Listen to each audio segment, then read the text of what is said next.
Thief of Hearts on Twitter. Joe was a kid all of about 15 years old. He was in his backyard shooting pie tins with his Crossman air rifle for target practice when he saw a figure moving on the tracks behind a cluster of trees and brush.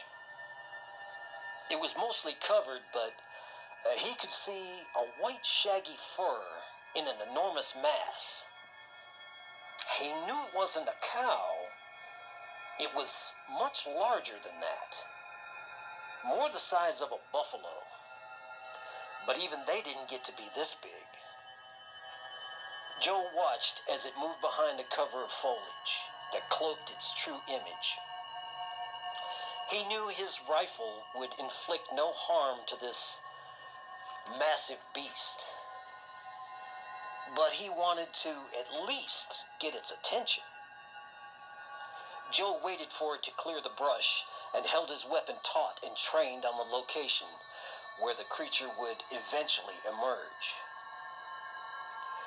When it sauntered out into the open, Joe could not believe his eyes. It appeared to be at least 10 feet long, with white matted hair or fur. He couldn't tell the texture from this distance, but it had huge muscular haunches and thick front legs that steadied its gait as it walked. This was like no other animal he had ever seen, anywhere. Not in wildlife, not in books, not even in the movies. It had a bison-shaped head and horns, but it had a wolf-like face and snout. It didn't seem to be fazed by Joe's presence. Much to the contrary. He looked at Joe as if to say, "That's not a very good idea, son. I would seriously consider reevaluating your next course of action." He wished he had taken heed to his demanding glare, but alas, he did not. Joe took careful aim at the beast and pulled the trigger of his .22 caliber air rifle. It found its mark on the right shoulder of the beast, and it let out a deep grunt from the impact and began to snort defiantly. He broke into a gallop down the tracks. Joe took off running to follow him. He ran through his fence gate and through the neighbor's front yard. Joe knew there were 3 empty lots beyond that where he hunted snakes daily, and he would be able to get a full view of whatever this was. Joe was young and strong and very athletic, yet somehow this swamp beast had outrun him and beaten him to the clearing, despite his enormous size. Joe now knew this thing was not from this world. As it stood on the train tracks looking back at him, rotating his head from side to side, he seemed to be sizing him up. For what? He didn't know. But he would soon find out. Joe believed they were at a stalemate. But he was wrong. As he raised his rifle towards the beast, his next motion made Joe realize that it was in complete control of the situation and found Joe amusing at best. He leaned back on his hind legs and stood straight up and began to walk towards Joe. He walked directly through the swamp in Joe's direction. The swamp was at least 6 feet deep, but the water only came up to the beast's waist.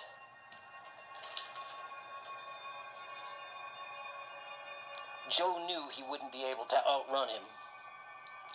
But that really didn't matter because he was so frozen in fear he couldn't move anyways. Now the beast stood directly in front of Joe. His massive frame towered over him as he looked down. His fur wrapped around his body, but his torso and chest were bare. He reached out with his hoof-like claw and wrapped it around Joe's throat. Now face to face, he snarled and gnashed his razor-sharp canine teeth in front of him, brandishing his split tongue. He started sniffing Joe's face while drooling all over him. He began to stroke his head with his other hoof-like claw and spray him with mist from his nostrils as he snorted.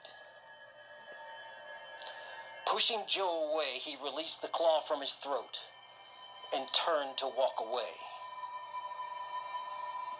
After a couple of steps, the beast stopped and turned around. Looking at Joe, in a low, guttural, demonic tone, he spake. Joe. Somehow, he knew his name. He continued.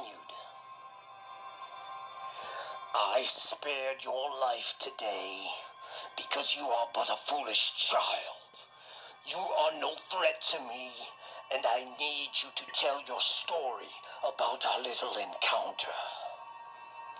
Very few will believe you, Joe, and no one can help you. You see, there are many of us out there in the swamp, in the trees, in the dark. Now that you have been scented, do you know what that means, Joe? To be scented?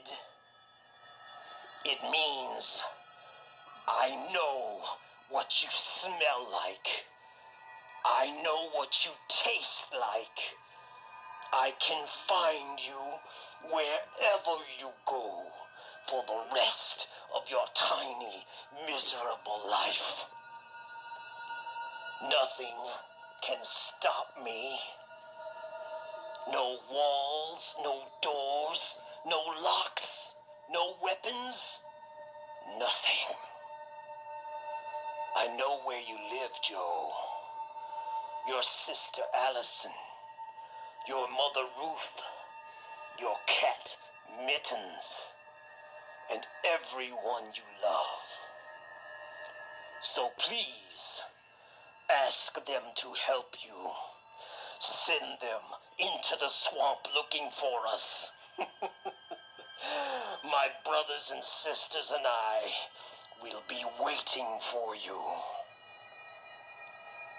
The demonic beast walked back into the swamp and over the train tracks and back into the boggy waters on the other side. He leaned back and throated a growl that turned into a howl, into the mist, summoning return sounds that echoed throughout the marsh. Then, through the shadows and trees and rocks and every dark corner of the swamp, the clear message. Prepare, my children, for tonight we feast.